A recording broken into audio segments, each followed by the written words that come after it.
महक जी, मुंबई से।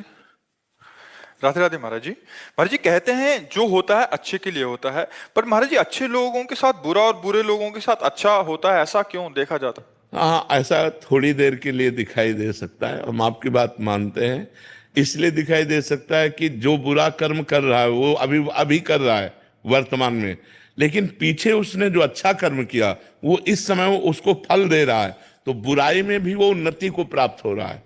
और एक अभी अच्छा कर्म कर रहा है लेकिन पीछे उसने बुरा किया, तो बुरे कर्म का फल आया दुख।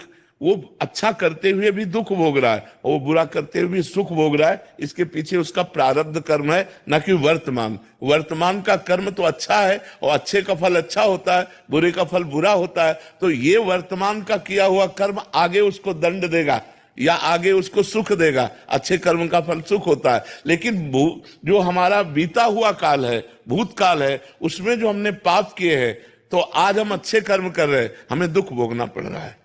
वो वर्तमान में पाप कर्म कर रहा है लेकिन वो उन्नति को प्राप्त हो रहा है, क्योंकि पीछे अच्छा कर्म हुआ था। वो अच्छा कर्म उसके ऊपर इस समय कृपालु बना हुआ है और उसकी उन्नति हो रही है। लेकिन परिणाम में अच्छे कर्म वाला सुख को प्राप्त होगा, बुरे कर्म वाला दुख को प्राप्त होगा।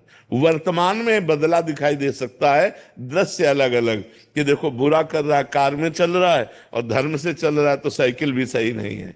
ऐसा हो सकता है, लेकिन परिणाम में बुरा करने वाले का नाश होगा और अच्छा करने वाला उन्नति को प्राप्त होगा।